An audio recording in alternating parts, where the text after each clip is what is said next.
Windows, iOS, iPhone, Android et tablette.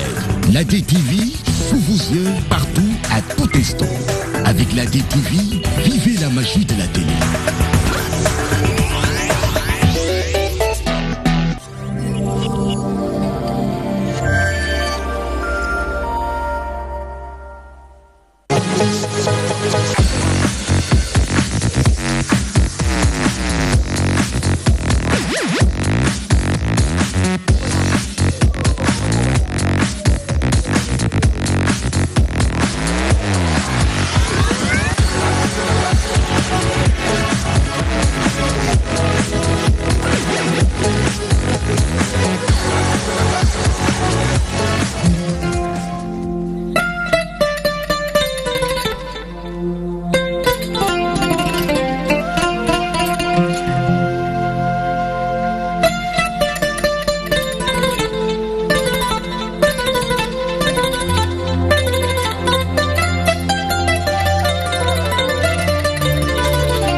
Hey!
Somali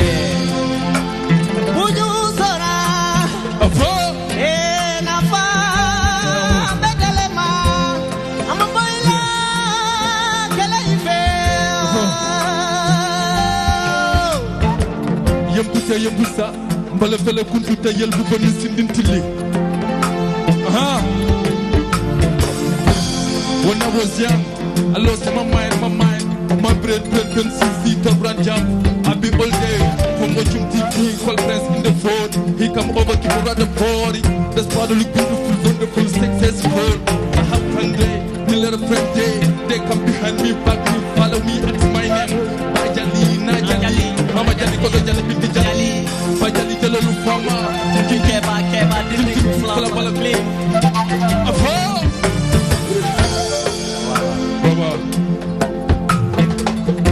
Konton seito, imon konton ajo, yo doto sele julojo.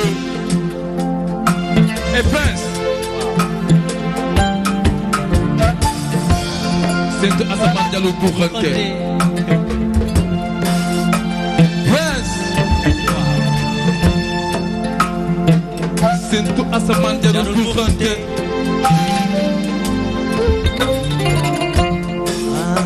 Manden Kalyo.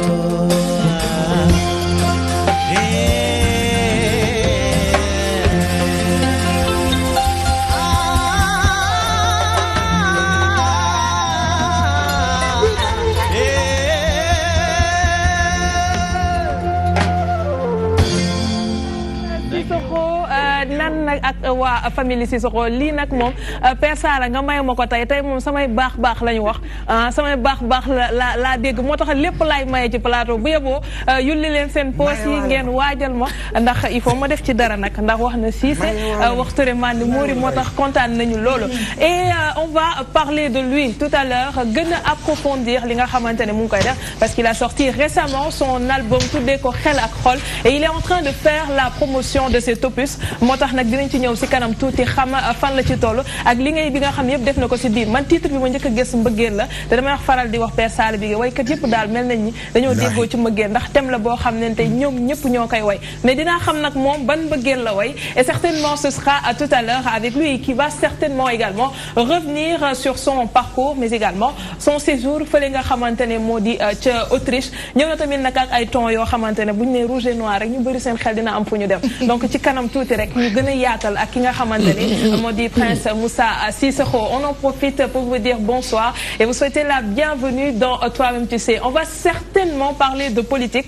Il le faut. Il y a parmi les 5 candidatures validées par le Conseil constitutionnel une des candidatures qui a fait grincer des dents, en tout cas du côté d'une partie de l'opposition. te ñooñu nag ñu ngi nekk ci biir collectif des 25 yooyu ñu recalé leen ci li nga xamante ne moo di parrainage bi ñu doon def du ñàkk ci kanam tuuti rek Pape Ousmane Cissé dina gën a yaatal ak invité bi nga xam ne dafa tardé waaw ndax man nee naa invité buy tardé du ma ko suturaal dama koy wax mu di Aminata Lô Dieng nekk numéro 2 bu Madické Niang ci kanam tuuti moom it dina ñëw ñu wax ci candidature ki nga xamante ni moo di Madické Niang te nekk loo xamante ni indi na coow bu baax ci biir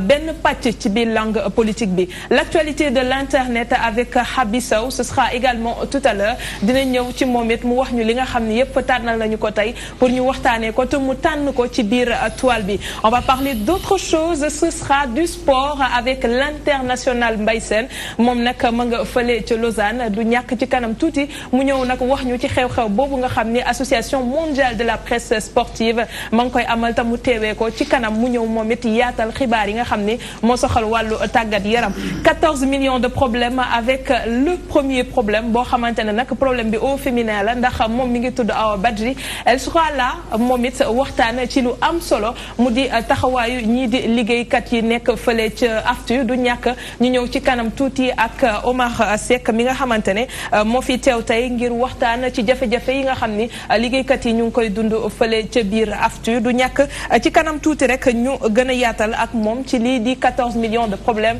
avec Awa Badji. On a 2 événements du jour benn bi nag la loi résoudre seen président teew fi fi mu di Mamadou Ndiaye le réseau des organisations d'usagers des deux roues moom it dina ñëw waxtaan ak ñun ci li nga xamante ni moo di ab week-end de sensibilisation certainement pour port du casque ak yeneen yi nga xam ne rek ñu mel ni Pape Ousmane Cissé di sàcc scooter di ko dawal week-end bi dinañ koy faral di def donc dinañ ñëw ci kanam tuuti ci taxawaayu boobu structure. On va également parler de la sensibilisation sur l'utilisation des stupéfiants mu di benn structure bu nekk fële ca HLM moom it dina ñëw ci kanam tuuti deuxième partie bi gën a yaatal ak li nga xamante ne rek mu ngi koy waajal ci biir commune am donc si kanam lay doon ak ki ñuy woowee Pape Matar Diédhiou on va y revenir très certainement waaye ñu dellu si waat rek si suñu ndaanaanu bés bi waaw di Pape Ousmane garaawul dencal rek li sa poos man maa ngi ñëwaat léegi jël si ko ñu dellu si Prince sànq nee naa j'ai failli ne pas vous reconnaître parce que dafa am lu ma la doon gisee ma jékki-jékki rek nga gis yooyu yëpp dañ lu waral lool relooking bi waaw déjà ma nuyu ñu ne si plateau yi sama nijaay ak samay frère sama sœur di nuyu waa Sénégal di gërëm sama yaay di nuyu sama ñi ma àndal sama frère yi waaw look boobu xam nga africain yi dafa sonn waaw si côté bitim réew laa yo foo mënta ne am na nooy melokaane dañ lay sonal comme bu la yàlla dimbalee ngay tukki yu bari des fois day metti nga war a traverser fenn ñu téye la ngir sa karaw la wala der bu ñuul waaw loolu tax ma dagg loolu jékki-jékki rek changé waaw xel ak xol waaw xel ak xol lan lañ ci mën dégg waaw xam nga nit xel ak xol moo ko composé benn bu manqué si nit rek nit kooku day manqué nit te lépp looy def te jiitaloo si sa xel du sotti am na solo waaw bi ñu may sànq sur scène boobu mooy ban bi bokkul sa si album bi dafa nekk li ma doon ma andi ko mooy traditionnel ma andi leen ko def ci tradi moderne ndax gis naa keneen ko ñëw tamit accompagner le sur scène waaw kooku sama mag la moom dafa jógee Tokyo uniquement ngir tey très bien machallah mu ñëw moom it mu wax ko si anglais lu muy wax mu wax ko si anglais ak si soose moo lay wan ne musique amul frontière dëgg la waaw mu nekk nag loo xamante ne nii am na solo ndax sànq maa ngi naan am na liggéey boo xam ne yaa ngi koy def certes ci wàllu musique mais Prince tamit c'est un formateur loolu leer na waaw bëgg naa nga ñëw foofu ak téléspectateurs yi ñu gën a xam waaw loolu leer na man tamit dañ ma formé yàlla dimbale ma nekk samay rakk ak samay mag bari na daal du moo mën a wax loolu carrément mais damay jàng man ba léegi yaa ngi jàng waaw loolu modestie moo tax ngay wax waaw damay mais am nga potentiel bu tax tey nga am maîtrise ci yenn instrument de musique yi moo xam ay kora djembe ak yeneen te loolu topp rek di lii benn mouvance du tax nga mën ko dafa fekk da nga si sukkandiku bu baax gën si waslu ak def ci sa temps yëpp pour nga mën a am peut-être potentiel bu la permettre tey nga mën a joxe ay cours nga wax ko ca bitim réew parce que nag def liggéey bu am solo day baax ñu fësal ko waaw loolu dafa leer xam nga doomu sëriñ boo juddoo sa baay nekk sëriñ wala say kilifa di nga mën a nekk sëriñ mais dafa am sa xam-xam fu muy yem am na li nga xam ne yaa koy uti waaw xam nga su ma juddoo fekkee sa maam nekk roi de la kora international moo judd foofu muy Sunjulu Sissoko moo jóge foofu âge de 13 ans moo dem auditionné ballet académie nationale mooy ballet Mansour Gueye waaw ma nekk foofu 13 ans ba 26 ans ñuy def tournée ñuy def ay workshop di jàngal nasaraan yi sunu métier muy koora djembe fecc lépp loo xalaat yenn matières yi macha allah mais ba tey nag damay jàng loolu du sama doole du sama xam-xam du ma si dara loolu coobere yàlla la ak samay ñaari waajur dëgg la waaw xam nga ndeysaan dafa wax léegi góor gu baax vie Sunjulu Sissoko nga xam ni moom ci wàllu koora mais ban dama dënga non non dëngoo père booy baax naa seize yu bees yi la seize yu bees sama jàpp jaax xam nga vie Sunjulu Sissoko ndeysaan dafa doonoon daanaan boo xam ni ñi ngi naan bi fi Sékou Touré ñëwee fii théâtre national dañoo Sorano dafa kooraa ba Sékou Touré dindi chapeau solal ko boobu temps Léopold Sédar Senghor la le couple royal bu ñu ko daan wax moom ak Mao Kouyaté ndeysaan ñu bàyyi fi ay souvenirs yu rafet te bu ñu demee ba sëtam dégg ngeen li mu wax parce que deret dafa soxor xam nga deret li tax mu soxor le sang est très méchant mais sànq Pesa nga baal ma dama bëggoon ñëw ci benn affaire mais xam naa sama xel dafa am lu ko këf ndax Touré Mandi Mori bi ma déggee tax ma kontaan dama naroon ne xam nga juddu si famille géwël nekk ko si yaay nekk ko si papa nekk si ay maam ma wax rek li Pesa di wax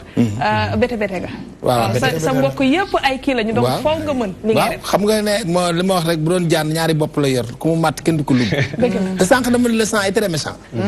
waa ji dafa dem ci àll bi di dox ba mu yàgg mu for benn muus mu ndaw indi ko këram di ko xont defar ko ba muus mi kii daa jël ko kaaf gu rafet di ko jox yu baax ba muus mi toll nii benn bis mu téye ci buum gi ne di war ak moom kër gi muus mi jekki-jekki rek gis jinax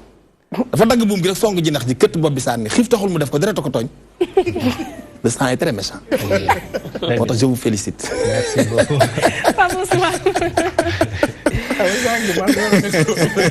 mais nag am naa lu ma naqari da nga def Cissé Mandi Mori def Touré Mandi Mori dafoo Njaay Mandi Mori ñii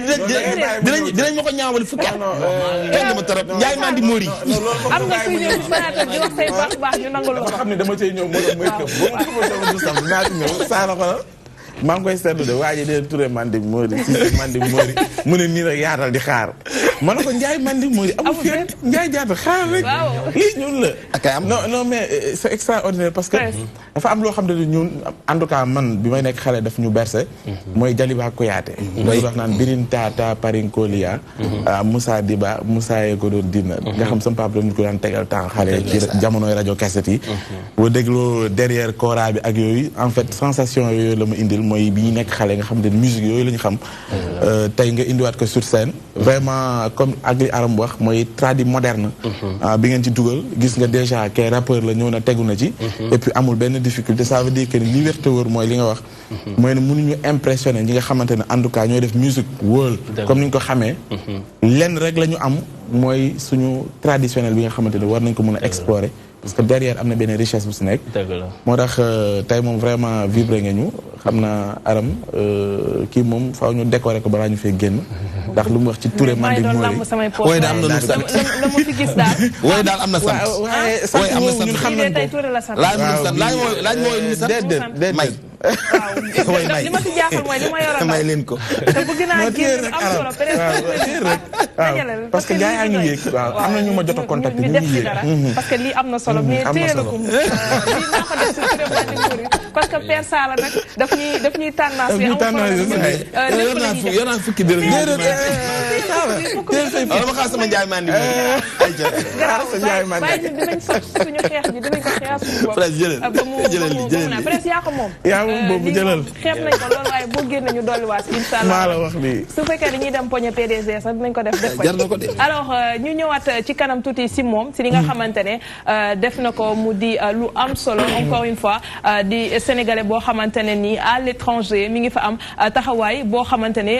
rafetlu nañ ko bu baax ci biir dëkk bi waaye surtout muy préserver un héritage boo xam ni jëlee na ko si ay maamam ba tey nag mu ànd ak njabootam teew fii ci Toi-même tu sais mu nekk un honneur nag ñu dajal fi ndaanaan boo xam ni fii ci plateau bi noonu la ñuy jaaree dem def actualité de l'internet deuxième partie ñu ñëw gën a yaatal ak ki nga xamante ne moo di Prince Moussa Sissoko.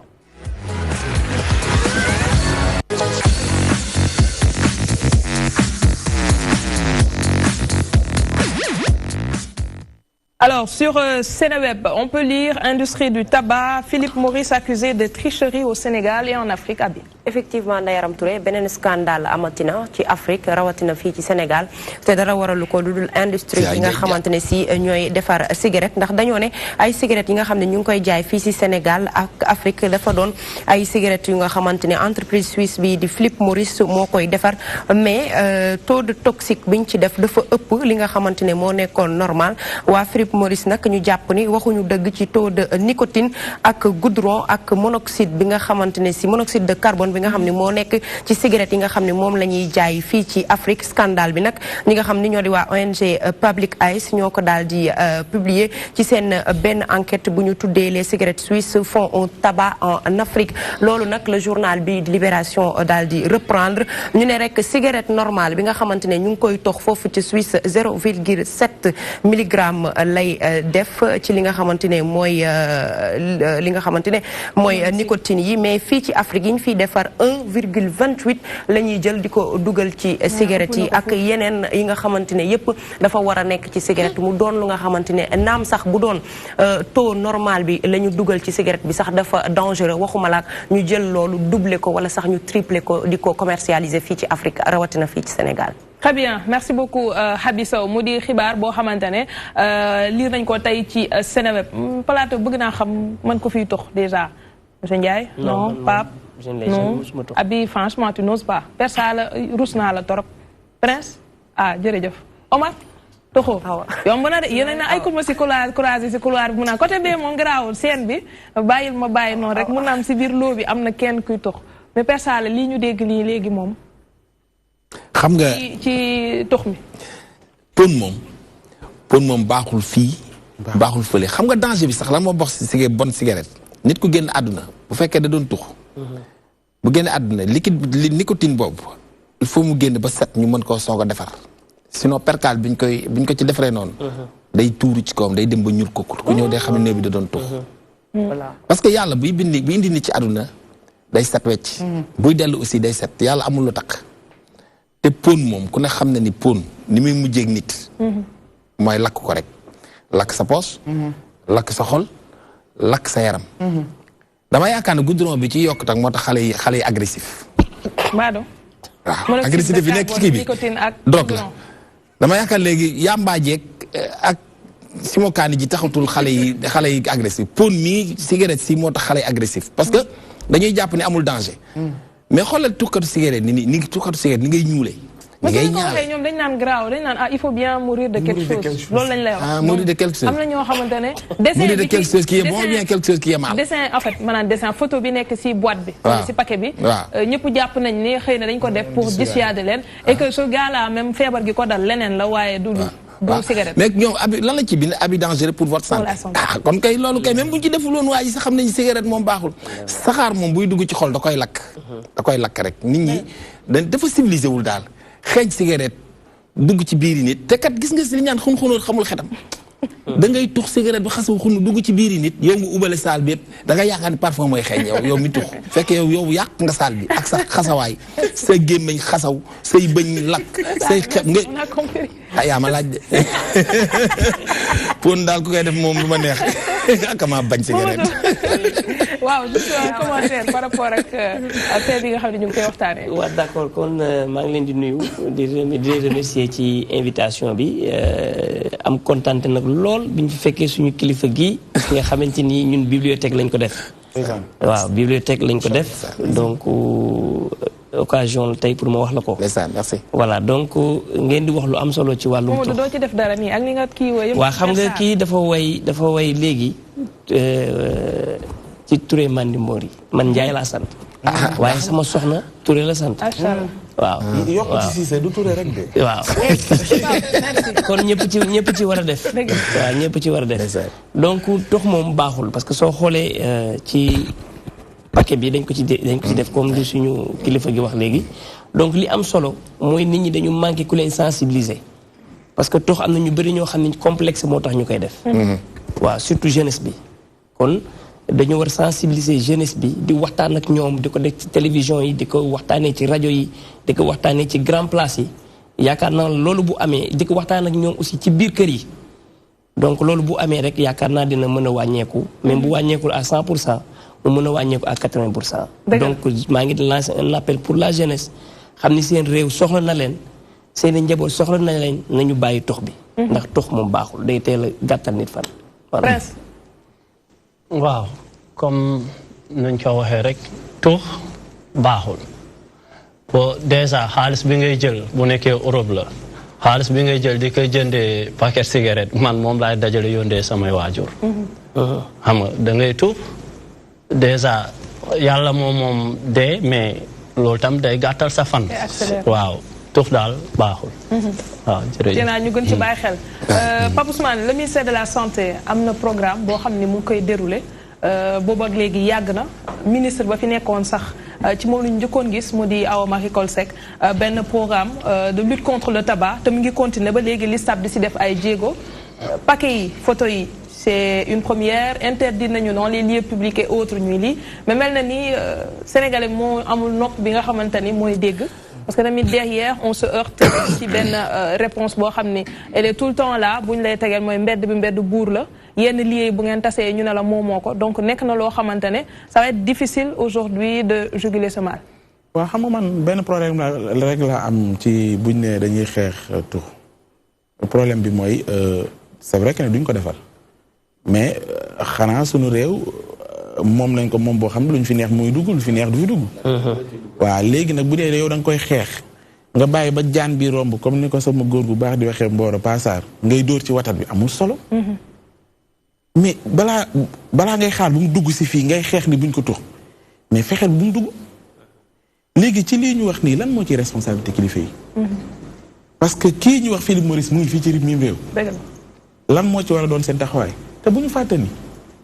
gouvernement maanaam njiitu réew moo am responsabilité ci aar population. aar boobu yemul rek ci kaaraange sécurité dafa bokk ci liy yàq sa ndaw nga mën a taxaw parce que lii ñuy wax nii dafay yàq ndaw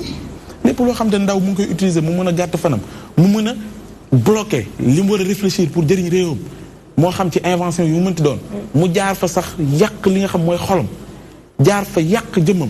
mais kooku amul lu ko amul noonu bu gën a rëy lool c'est-à-dire man gisuma noonu bu gën a rëy tuux man gisuma ko su génnee ay ñoom sida ak ñooñu mais tey am na réew yu bëri yoo xam te ne tey bañ nañ ko ba dañ ko boole ci seeni sur priorité maanaam ils ont tout fait pour que cigarette non seulement duñ ko defaree seen réew waaye aussi teg nañ ay mesures yu dëgër waxuma ci taxation yi ñuy def pour mu bañ a jàll parce que ñoom ñi koy defar bu fàtte ne ay industries yoo xam te ne koppar lañ jox ay multinationales lañ loo leen laaj ci taxe dañ la ko jox parce que tout simplement xam nañ ni li ñuy jaay dafay jar li tax muy jar mooy li tax ngay tux di ci yàgg mooy nicotine bi sànq ñu ngi ko wax mooy tax nga dépendant mooy ni booy tux cigarette en réalité neex-neex boobu nit ñi di wax mooy nicotine bi mooy def boo ko jëndee léegi balaa 3 minutes nga bëgg koo jëndaat boo ci chroniquer mooy da nga ciy tëkk di tux maintenant nag loolu mooy responsabilité réew yi nañ fexe ba lii buñ koy xeex buñ ñëw rek naan ay programme buñ jël ci ministère nangam pour man c'est amul benn effet fexeel ba bu mu dugg ci réew mi ni muy expliquer détails ak waaw sensation yi muy am man jaaxal na ma. xam ay nicotine kii yëf xëcc nga. awa nga tiir bu baax. mbaadu day mukki. mukki. waaw Ndeye Arame je crois que si je ne me trompe pas voté woon nañ fi loi bu nga xam ne dañuy tere tox ci milieu public yi mais Sénégal dañoo. jaay cigarette à 200 mètres des écoles. voilà dañoo baaxoo dañuy voté ay loi à chaque fois ci tiroir yi lay mujjee application bi mooy doon lu jafe mais yaakaar naa ni sensibiliser nit ci cigarette. pour man sax dafa jarul sax wax ndax à chaque fois tuxkat dëgg foo ko fekk mu ngi moqi day sëqat ba nga yaakaar ni kii dënnam bi dafa am lu ci nekk yenn feebar yu garaaw yu ci mel ni genre yenn cancer yi ci ëpp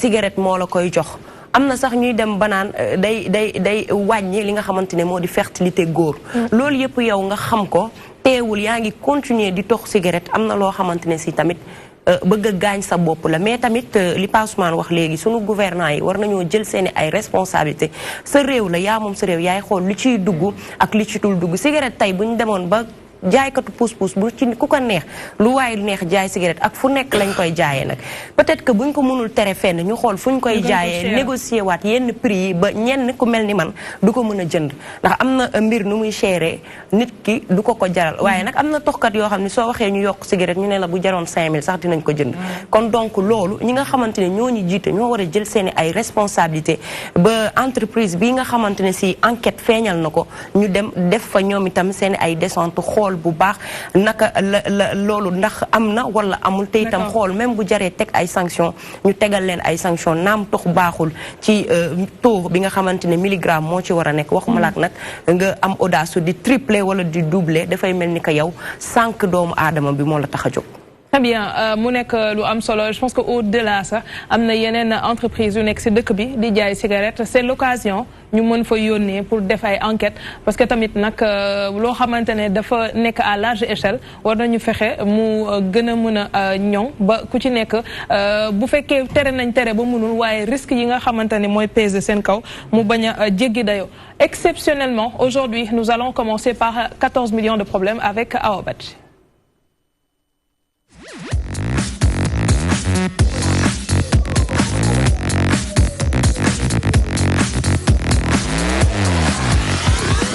Awa Badji Badji qui reçoit Omar Seck Diop, coordonnateur de l'Union des travailleurs de l'AFTU.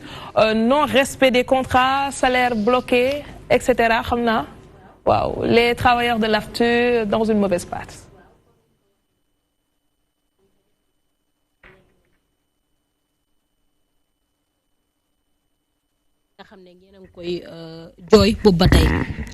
Asalaamaaleykum wa rahmatullah maa ngi nuyu ñu ma fekk ci plateau bi yëpp di nuyu sama papa Sala Bigué di nuyu Aram di nuyu Pa Ousmane di nuyu ñu nekk ci plateau bi yëpp di nuyu suñu artiste bu mag bi di wax nag liggéeykatu AFTU moom je pense que seeni wax mu ñu bëgg a taay ci nopp Sénégalais yi voilà am entreprise boo xamante mu ñu commencé ci réew mi depuis 2005 ba léegi dara formalisé gu ci dara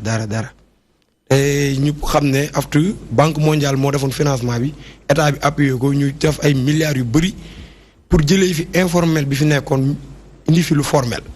ñun xamoon nañ avant 2005 ay super Ndiaga Ndiaye ñoo nekkoon di def transport bi fii ci biir Dakar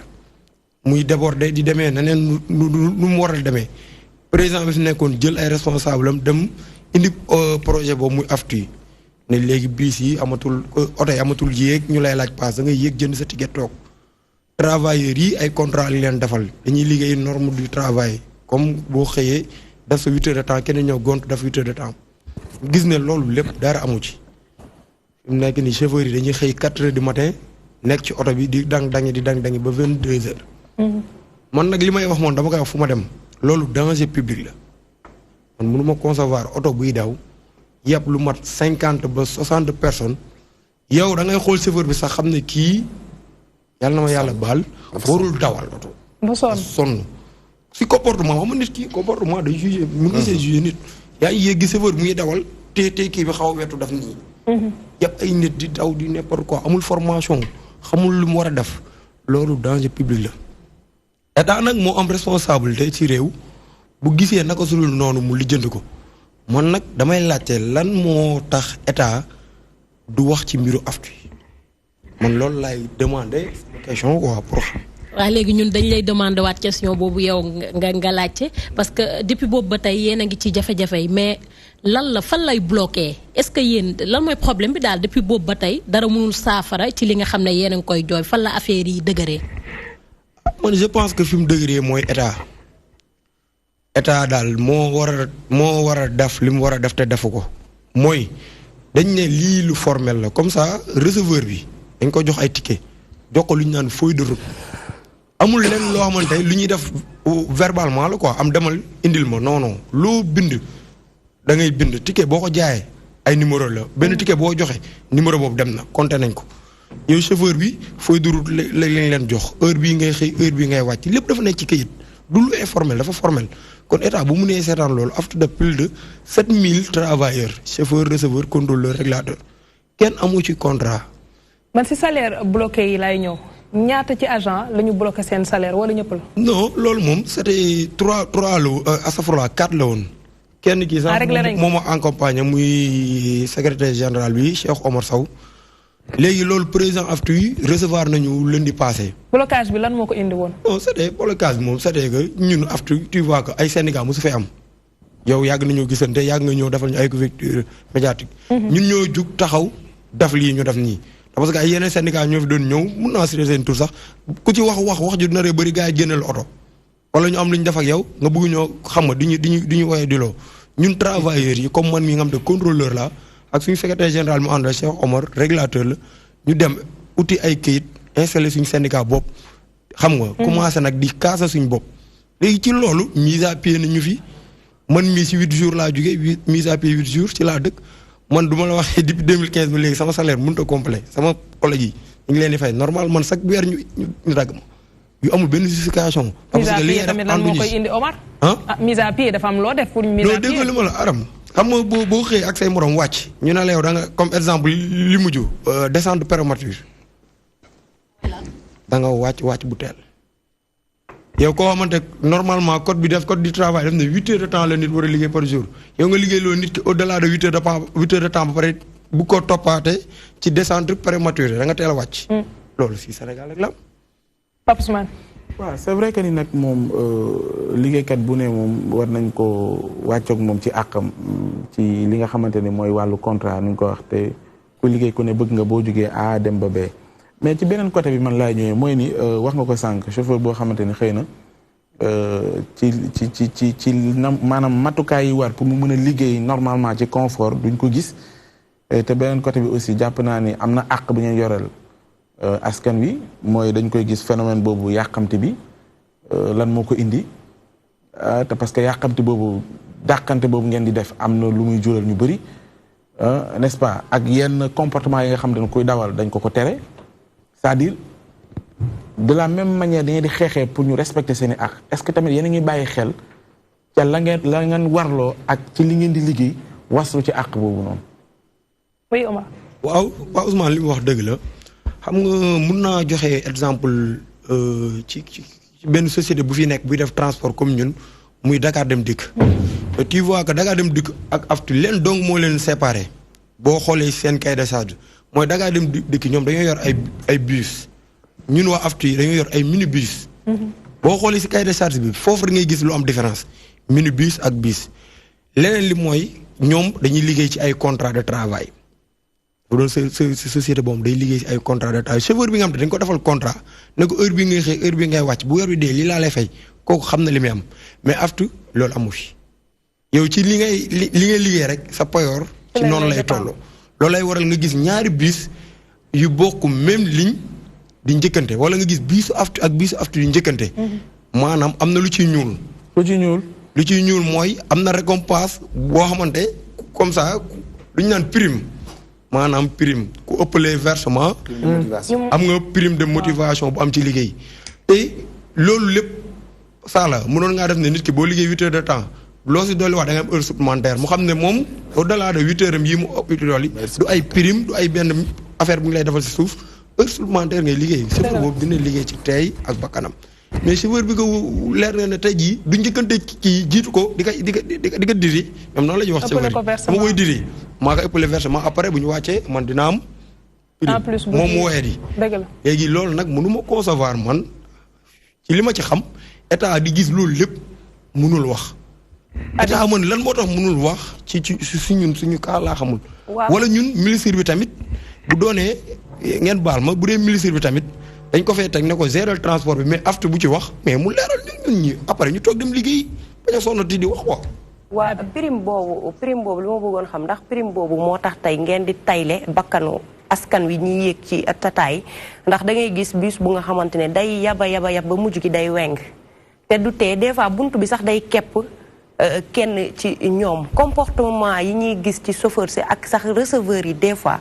tellement nañ ma baal ci kàddu gi dañuy arrogant de telle sorte que yow tu te dis que ni est-ce que jar na ñii est-ce que lii transport la da ngay fay sa xaalis wala ñoom dañ lay may ndax prime boobu ngay wax moo tax tey ngeen di comporté wu noonu ndax yaakaar naa ni balaa ngay laajte di revendiquer li nga xamante ne moom lañ la ameel est-ce que waroo dëppoo ak li nga war a def ba pare. foofu moom dinaa jël baaraam tuuma am si lu ma ko teg muy CETUD moom la état jël dénk ko mu war a gérer loolu lépp CETUD moo war a taxaw ci chauffeurs yi ñu defal leen ay formation comme que AFTU yi ñoom CETUD lañ basé wu dañ leen war a defal ay formation léegi chauffeur bi nga xam te recruté nañ ko defaluñu ko formation lu dul dafa dem passé ji am permis de transport rek ñëw ñu ne ko am liggéey ligne bi fii ngay jaar faa ngay jaar moom nga gëmloo ko ne boo amee lii bu ëppee lii dinaa la jox lii naa la jox laa mu mel ne man rek di xool interpersonnel am moom ba di tayle nit ñi loolu moom dafa am kilifa yu ci war a jug wax ci dox ci. mooy li ma la wax CETUD ñoom ñoo fi nekk. DG bi nag rencontré nañ ko yàggul sax mais moi je pense que li muy wax comme ça yooyu ñuy wax ay oto yu bees ak changer parc automobile oto yu bees nag ci la bokk ndax renouvellement parc automobile am na yoo xamante ne dañ leen waroon renouveler waat à partir de 2015. c'est vrai te ñu ngi ba 2018 ñeenti dawee oto yooyu ba léegi demee rek dinañ leen jox plus de 800 voitures vidéo baa ñii CETUD lancé na ko. publicité baa ngi def ngay changer parc automobile bi di changer oto yi di bees te ñi koy dawal ñoom beesuñu. xamuñu li ñu war a def loolu léegi. yéen demandé waat naa leen question bi loolu yéen loolu ma ciy tontu Pa Ousmane. mais non tontu ma. non mais xam nga dëkku yoon la ñu nekk. c'est-à-dire peut-être nit ki yaa dul xam lan mooy say àq noo koy xeexee pour jot ci depuis boobu léegi ngeen def tintamarre est-ce que jéem ngeen au-delà de dem ci mbedd bi di wàcc jéem a approché ñi nga xam ñooy kilifa yi ndax bind ngeen ndax jéem ngeen recevoir pour ngeen exposer ba pare ñi leen jiite di seen kilifa ban regard la ñu am ban taxawaay la ñu am ci seen xeex bi doomu wax ni ñoom ñëpp dañ ne waa d'accord yéen a am dëgg waaye mënuñu def dara réewum Sénégal xanaa du doxee noonu xanaa amuñu ay kilifa yoo xam te ne seen i doom dañuy yaafus au point que seen i doom di dee te ñoom la ñuy liggéey te ñoom dañuy xeex pour que ndóol jógee fii ñu leen di seetaan nii ci seen conditions yu metti yi ay at a ngi nii ngeen koy xeex mu leen fexe ba am contrat wala boog est-ce que dafa am lu ñu jàppee ni foofu ngeen war a yegg pour am contrat yu ngeen di laaj c'est autant de questions yoo xamante ne souvent boo amul réponse yi mënoo cee avancer mais bëgg nañ xam quand même depuis boobu ba léegi ban taxawaay la seen kilifa yi am est-ce que bind ngeen leen est-ce que vous avez cherché à aller voir voilà yooyu noonu il faut que tamit ñu leeral ñu ci transport bi ministre bi la moo fi nekk bind nañ ko décharge bi Cheikh Omar muy nii toog mën na ko indi directeur CEDIT bind nañ ko président AFTU bind nañ ko moom laa la wax sànq président AFTU recevoir nañu toog nañoo moom la semaine passée moom wax na fi mu jóge affaire yi ne voilà dafa am ku fi nekkoon yàlla moom na ko jëlee na fi moom day soog a ñëw bëgg na def lii bëgg na def laa def na ay dige bëgg na def lan def na ay wax na ay dige mooy te am na problème bu ndaw bu yu fi amoon moo ko déggale mooy comme ça salaire yi ñu bloqué woon moom président bi moom moo jël si ay moyens personnels muy Mbaye Amar am lu mu ci def ne lii le reste man maa koy xeex ba lii dàkk fi non maanaam awal le micro s'il te plaît fayu leen mais dafa am lu mu ci comme ça xam moom du mooy fay aftu dañoo jël benn kii bu ñu naan captance moom moo gérer employés yi ñi am dañooy régulateurs yi ak contrôleurs yi ñoom captance moo leen di fay captance ñoo ko fayul mais président aftu muy Mbaye Amar recevoir nañu wax nañ ko problème bi moom yëgoon na ko mais dina affaire sénégalais la ñu wax dégg nañ ko gëm nañ ko téléphone dina def jéego mooy am na benn pas mu ne leen 3 mois ku ko toog fayakul moom loolu ëpp na am tey lañ ci li la reste dinaa ko lijjanti ñu ngi koy déglu te am nañ ci moom yaakaar dama xam kilifa la directeur CETUD recevoir nañu je pense que CETUD moom lignes yi sax lignes yi CETUD moo ko moom ndax chaque jeudi fa la ñuy def réunion des lignes moom moo war a jug bañ a nangu ci moom mooy état moo fi toogal état moom directeur bi loolu laa ko wax ba ma jàkkaarloo moom moo warul seetaan mbir mi di demee nii maanaam parce que nit ki warul liggéey ay 13 ans fukki at ak ñett. man j'ai des collègues yoo xamante man 2010 laa commencé mais am na ñu commencé 2005 ba jamono ji may wax ak yow aw ñu contrat aw ñu IPRES aw ñu kees aw ñu dara salaire bi ñu commencé woon en 2005 moom la ñuy recevoir jusqu'à présent te loolu lépp da ngay def inspection travail ñoom ñu ne la article L49 ne tout défaut de le contrat est qualifié pour CDI léegi yow nga ñëw réclamer loolu mbir bi du am suite waaw Ousmane laa bëgg a tontu foofu xam nga ñun li ñu wax def nañ ko article L49 ñooy secteur yi ñoo la koy wax. tout défaut d'écrit le contrat yi comme ku embauché ñu ne la embauché nañ la bindal la nga dem tribunal ay dossiers yoo xamante 7 ans 8 ans mu ñu traîner tribunal mënuguñu ko àtte. très bien mais dafa mel ni tamit yéen a xamul fu ngeen taxaw soo déggee ma wax loolu mooy des fois da ngeen di nangu lii après ngeen jékki-jékki bañ la le parce que yaa ngi koy wax léegi am na ñoo xam ne 13 ans ñu ngi nii amuñu contrat seen salaire changé wul ci la mu newoon la nekk léegi tey ñett ñi nga xam ne téewoon seeni salaire dem nañu am na ku ngeen jot a waxtaanal moom nee na leen garaawul maanaam ci suuf dinaa leen ñamal lii après ñu régler ko pourquoi pas du ngeen bañ loolu ngeen ne non non ñu war a fay nañ ñu fay suñu xaalis suñu salaire mu mot nañ ko bind nañ ko signé ñi xam ne ñooñu amel temps fay nañ ñu temps mais bu ngeen di nangoo ñuy grincer ci suuf di leen jox loolu dafay jaaxal nit ñi la moo tax ngeen accepter genre situation yu mel noonu. je pense que man du graisser mënuñu graisser def ne dañoo toog ñetti weer fayu ñu leen premier jalon bu mu teg waaw. voilà dañoo toog ñetti weer fayu ñu leen xaalis bi mënuñoo tëb génne ko mais man maay président AFTU loolu jàppal ne comme que yëg naa ko egsi na ci man dinaa ko lijjanti ñu ne ko voilà bañ jël point boobu tegee kaw côté mu yëkkati benn somme séddale leen ko ñoom ku nekk maanaam ku nekk mu yëkkati 65 000 ne la teel ci lii borom kër nga xam nga borom kër bu toog xam nga 3 mois fayeeku woo loolu dafa metti xam nga li yëpp li ko waral mooy ñàkk liggéey bi ci réew mi parce que bu ko bañee moroomam nangu ko nee na yow da nga yore sa dara ni téye ko am ko xam ne ngi jonkan boo koy bàyyi muy toog sa place li fekk loolu mi ngi am pour ñu améliorer liggéey bi du yomb te tamit li ngay xeex da nga ci wéet ci ni ma gisee da nga ci wéet parce que yow bu dee yow nee nga chaque mois ñu dagg la parce que yaa ngi kaas loo xam ne pour intérêt ñëpp la ñëpp ñoo ñi ci des xanaa dañoo toog di la seetaan rek waaw noo ma ñëw màggali bu fekkee tooguñu di la seetaan tamit ñoom am na lu ñuy keneen dañ naan bugguma cay feeñ ñu ma ciy boole ñu may mise à pied wala ñu may dàq Sénégal loolu moo ko yàq aram gis nga nit dafa am lu Youssou Ndour woyoon nga di ma liggéey la bu xëy ni ma dàq naa la waaye ni moom moo ko ndaxte ba may door booba aw ma këyit ya ma war mu dellu siwaat ci ni ñuy signé contrat yi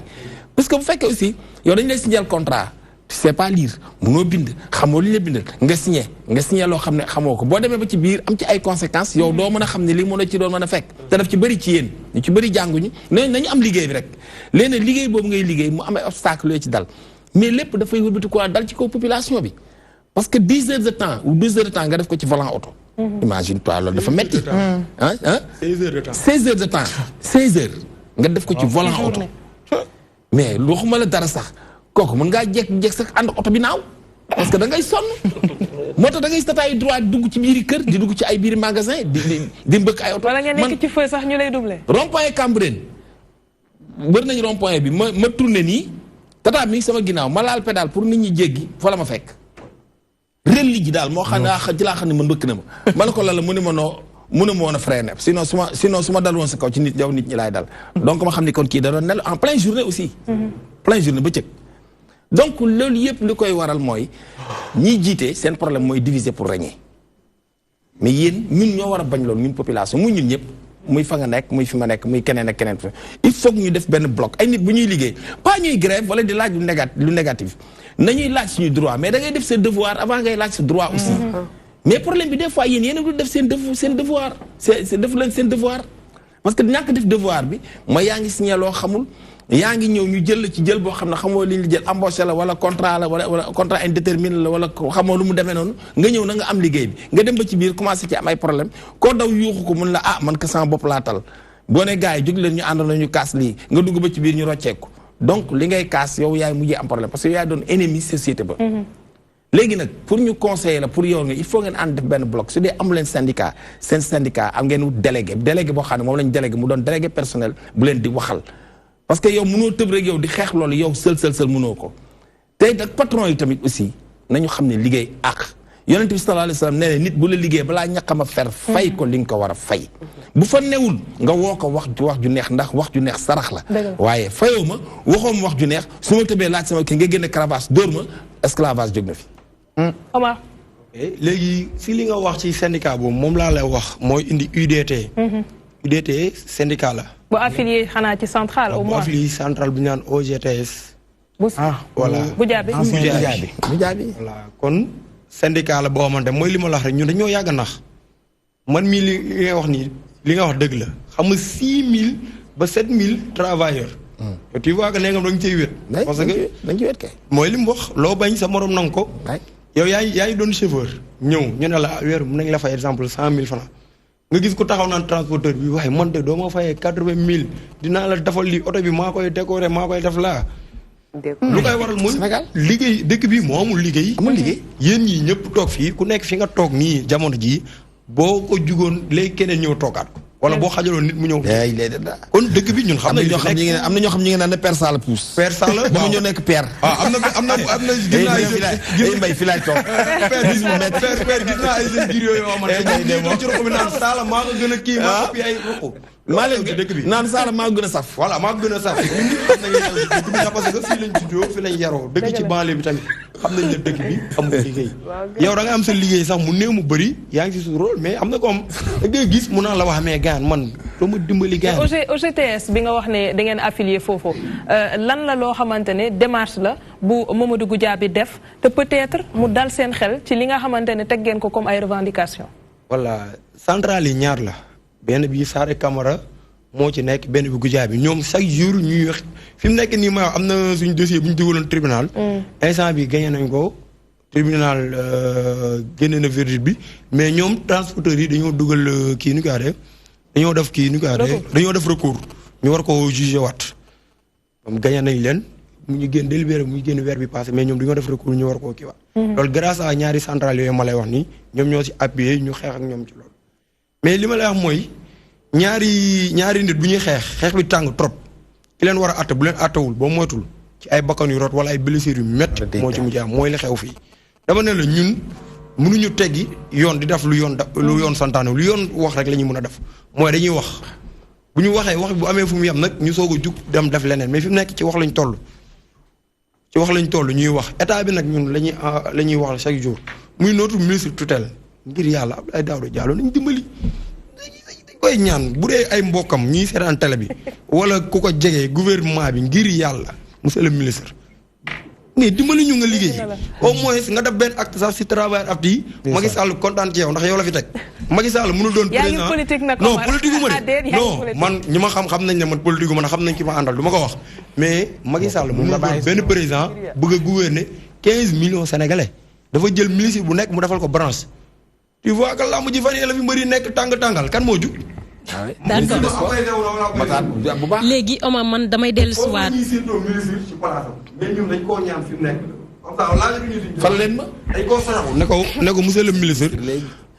ñu ngi lay sàkku ngir yàlla nga ñëw dimbali ñu liggéeykatu aftu yi ndax sonn nañ ngir yàlla ñëwal ñu wax la li fi am nga lijjanti ko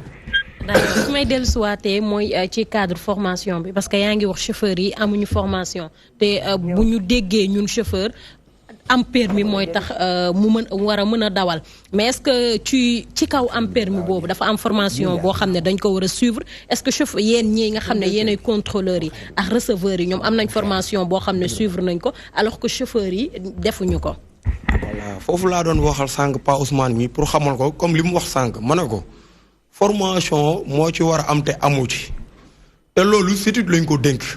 au début man defoon naa benn formation CETUD ñu xamal la ba jàngal la sax ay sapeur ñoo ñëwoon. pour bu yëgee ci oto di contrôler client bu xamee noo koy secourir yooyu yëpp jàngaloon nañu ko. mais loolu c'était en 2010. ba tey jii may wax ak yow formation amatul. chauffeur bi am transport nee naa la day am aftu loolu rek fii rek loolu la am da ngaa dem dëkk am nañ ay école dinañ la former dinañ la tester xoolaat la yow da ngay présenter sa permis tey suba ñu jox la oto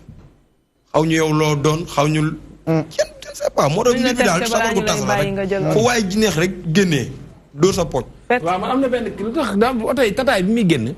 dañu woon bu place yi jeexee 15 personnes rek la ñu may droit mu taxaw lu tax affaire boobu ñu violé ko lan moo tax. man tamit man par exemple côté boobu dinaa défendre tuuti tataay défendre tuuti waa afte ndax parce que man dama gis même beneen société bi fi nekk muy dangaa dem dëkk day surchargé bay lang loolu état moo war a jël ay responsable am alkaati yaa ngi ci télé bi ñoom bu ñu gisee loolu mais ñu ne non lii bu mu. non mais loolu du xam-xam parce que yéen a war a bañ loolu yéen ñiy dawal ñu ne oto bi 15 personnes ñoo war a taxaw. mais man xam nga man au début c'est-à-dire ma lay laaj pourquoi ndax transporteurs yi ñoo leen imposer loolu. wala yéen la neex ngeen du ko def foofu laay waxee quoi. waaw man au début defoon naa receveur 3 mois xam nga 4 mois mais oto day jekk ba si yàgg client bëgg a wàcc ndax feesa bi nga ne nooy chauffeur bi demal ba nee nga taxaw pour ñu may client mais client yi ñooy daw dabi ji oto bi boo ubbee porte bi ñu forcé yéeg loolu moom je pense que day retourné waat si sénégalais yi. D'accord. nu ma yàkkamti am na oto yoo xamante du ma ci yéeg. Merci. Merci beaucoup Omar Seck Diop di coordonnateur bu Union des travailleurs de l'AFTU nekkoon nag invité Awa Badji dans la rubrique 14 millions de problèmes et nous avons madame Aminata Lo Dieng qui nous rejoint waaw madame Dieng yegsil di numéro 2 coalition Madické Niang 2019 président mouvement Alliance patriotique pour l'émergence et le libéralisme ñëw fekk suñu ci plateau bi ni ma ko doon waxee sànq rek ngir ñu wéyal waxtaan bi mu soxal ba tey présidentielle bu atum 2019 ak candidature kii di maître Madické Niang. On va faire ça tout de suite et c'est juste après ceci.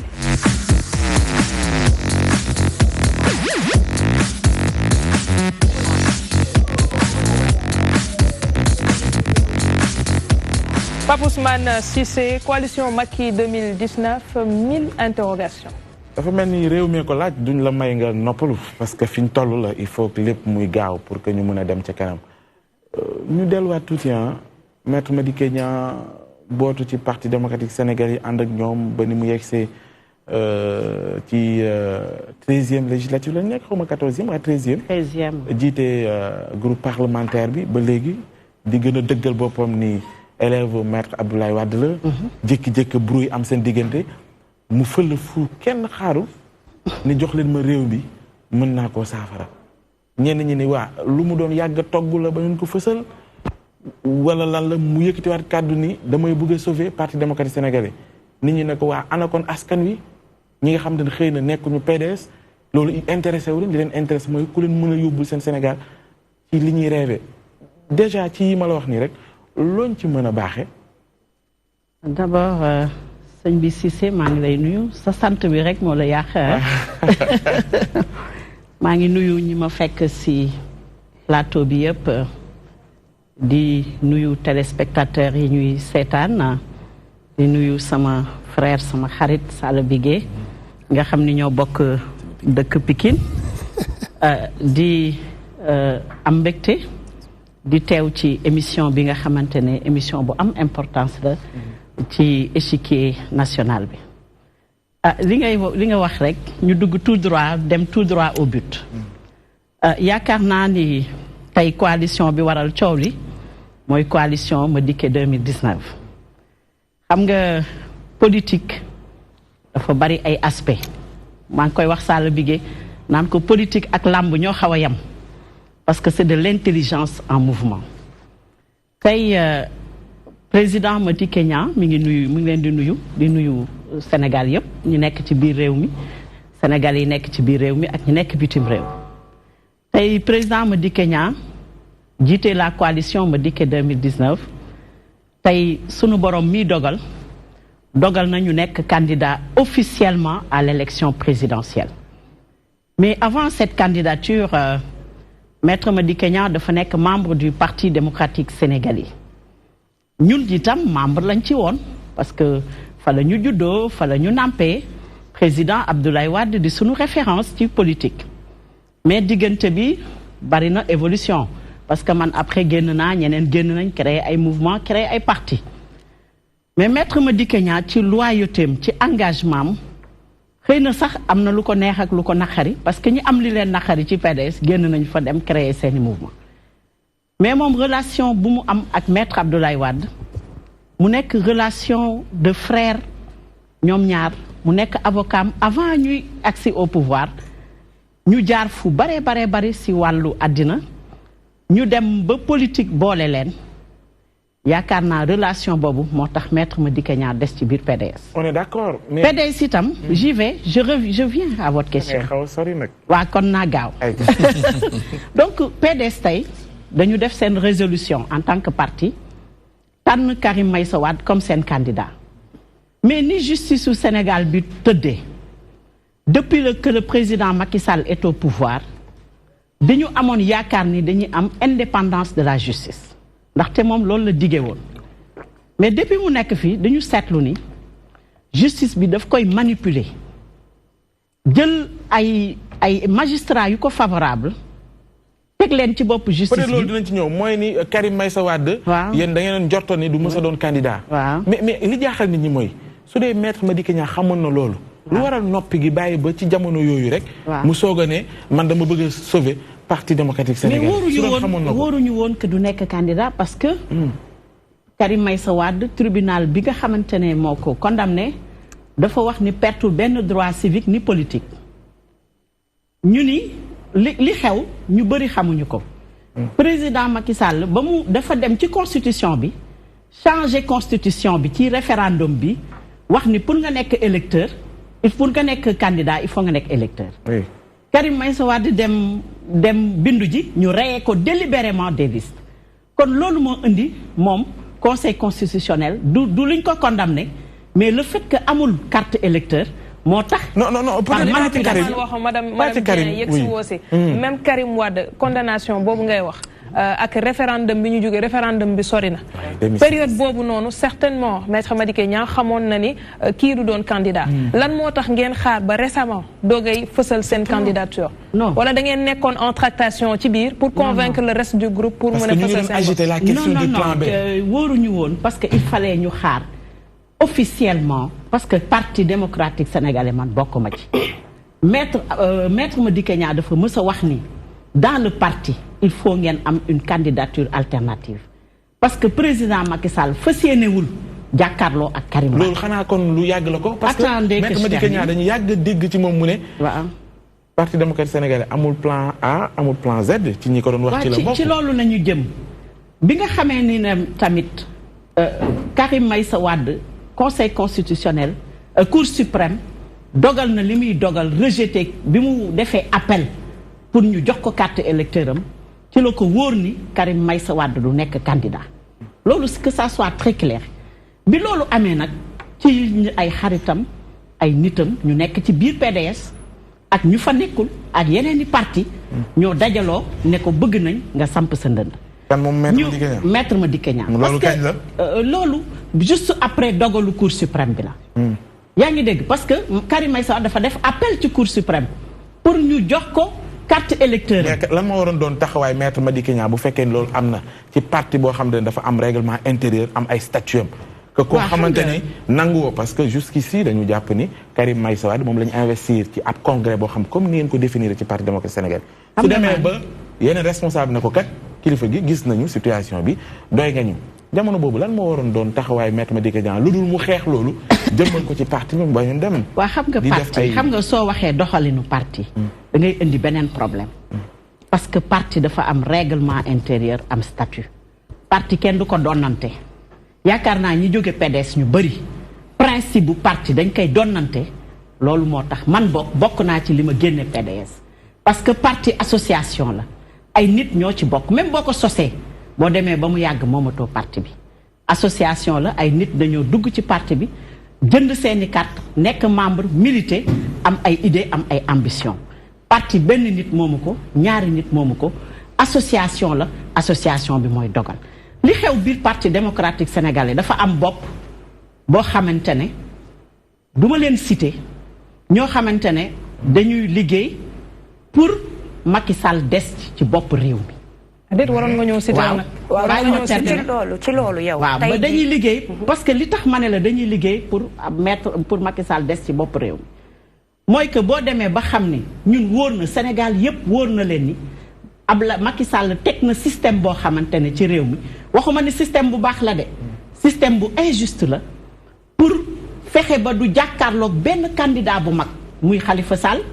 utiliser na justice bi contre Khalifa Sall utiliser na justice bi contre Karim Meïssa Wade bu fekkee ni xam nañ ni kii lii lay def te du ci reculer il faut que ay stratégie mooy lal parti il faut une candidature alternative parce que fii ñu jëm ni deux choses mooy am opposition bi génne na la loi sur le parrainage mais la loi sur le parrainage c'est pourquoi filtre la examen sax ñoom lañ ko tudde ba Sénégal des Sénégal ba tey kenn mësul gis président de la République buy tànn ay candidats. mais yow yëkkati nga parce que loi sur le parrainage excusez-moi je termine la loi sur le parrainage mooy loi bi nga xam ni man président de la République teg naa ko par force génne samay charte de combat génne sama police empêcher opposition bi ñu riposter mu imposer loi bi pour fexe réduire le maximum de candidats su ko defee candidats yooyu seen peut-être que seen leader bu jàllul ñoom ñu mën a am un taux d'abstention seen jàll madame Dieng jaaxal na lu bëri parce que yow si ñi yéen mujjee fës ngeen bokk ba pare ngeen jàll yow bu jàll doon am yéen certainement ñu bëri jàpp daal waroo leen seen parce que ñun ñoo waral coow li boo gisee coow li bari ñun ñoo ko waral dama doon wax ni taux d'abstention bi dinaa ñëw ci sa question taux d'abstention bi bu élevé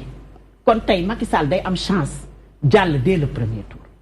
loolu moo waraloon maître Madické Niang ne waa PDS attention bu ñu demee ba ci fin bi bu Karim jàllul il faut ñu am alternative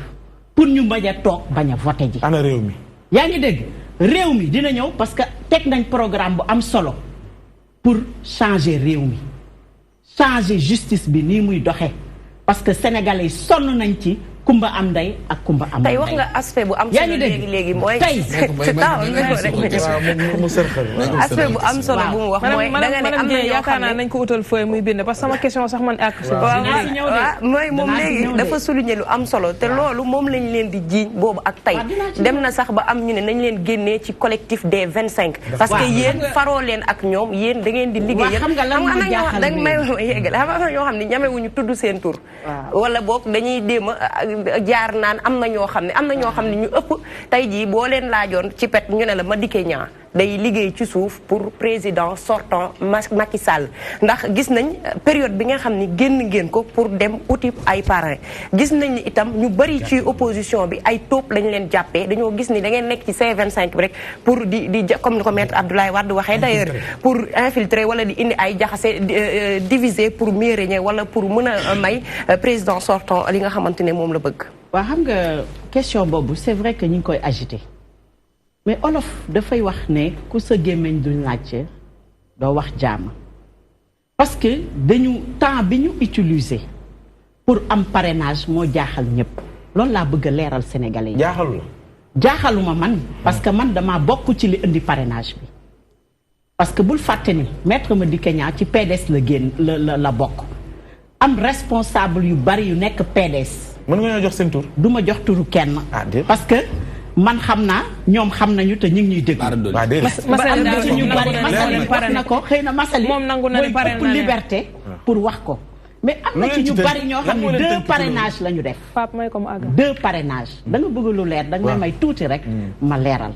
2 parrainages dañoo parrainé jox Macky Karim Wade parrainé jox maître Madické Niang. loolu am na ci biir PDS. doublon yi de kon loi dégg nga non dañuy def 1000 parrains jël 500 jox Karim Wade jël 500 jox maître Madické Niang. benn ngi noonu. deuxièmement maître Madické Niang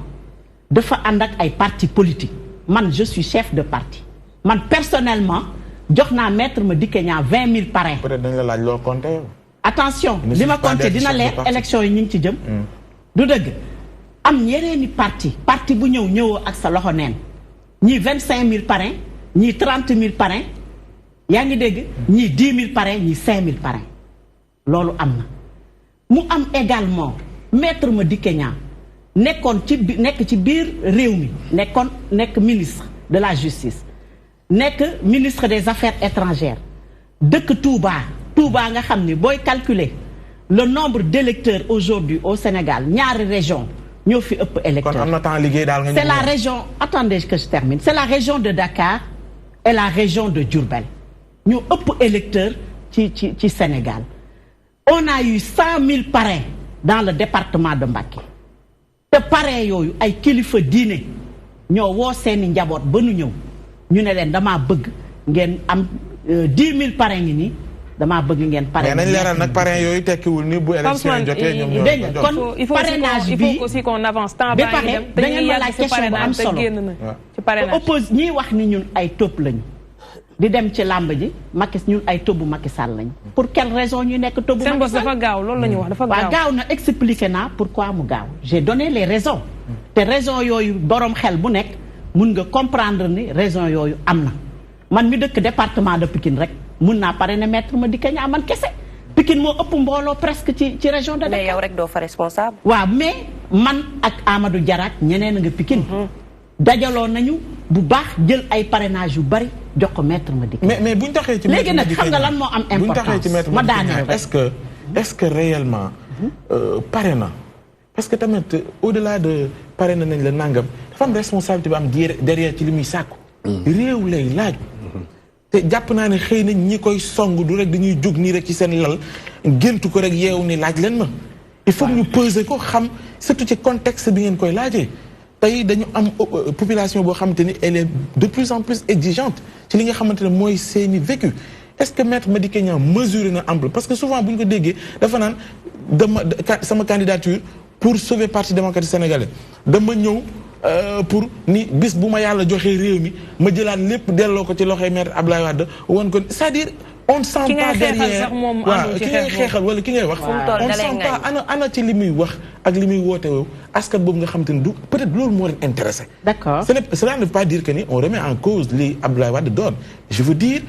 nit ñi am na leen lu leen soxal en tant que yéen politique ngeen koy bàyyee xel mooy doomu aadama ji ci processus am ba ci mujjantalam la mu soxla ci dundam ngeen koy taxaw est-ce que natt na responsabilité yooyu. waaw xam nga y a deux choses d'abord dama bëgg a eggale sama question ñëw ci sa question man du ma occulter benn question mais li ma wax ni opposition bi tey li leen war xam nga mooy lan yaa président Macky Sall et 4 candidats du tamante ay dëmm ci sunu biir parce que président maître Madické Niang gisuma lan mooy tax du alal du position parce que depuis ñun ñëpp ñu génn PDS ñii dem nañ fekki Macky Sall ñeneen ñi ngi ci opposition bi moom rek moo des parti démocratique sénégalais di fa xeex te lu tax temps bu muy xeex yëpp nekk avocat Karim Wade di dem ci marché yi di sonn pourquoi moment boobu Macky Sall jënd ko kon dafay xaar ba mu nekk candidat mu soog ko jënd pour quelle raison parce que Macky Sall li ko gënal tey mooy le parti démocratique sénégalais qui est le principal parti d'opposition bañ a am candidat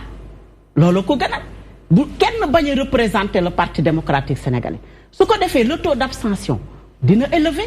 et bu élevé dina am chance jàll dès le premier tour li may wax mooy opposition bi nañ concentré wu ci coono sénégalais yi parce que sénégalais yi sonn nañu sénégalais yi xiif nañu sénégalais yi mar nañu sénégalais yi bu ñu bëggee faju duñu am possibilité pour faju la jeunesse ñi ngi jàng ba génn am diplôme démb rek fi ma dem. mais ñëw ci question des diplômés maa ngi ñëw ci sa question. maa ngi ñëw ci sa question. maa ngi ñëw ci sa question parce que da nga ne est-ce que dañu occulter les préoccupations des Sénégalais. est-ce que matee na ko moom. ci laa jëm si ci laa jëm si. yaa ngi dégg donc Sénégalais yi tey li ñuy xaar mooy li nga wax ay propositions yu concrètes waxuñu ne nañu boycotter élection yi parce que buñ ko boycotter dañuy am impasse juridique buñ ko boycotter kon Macky Sall la fiy toog Macky Sall élection moo ko fi teg élection moo ko fi war a jëlee. mais du ay insurrection ay xeex ci mbedd yi am nañu chance au moins def na filtre mais au moins 4 candidats des na fi kon li am solo mooy des propositions concrètes képp koo xamante ne sax ñu continuer xeex bi ci biir C25 je suis d'accord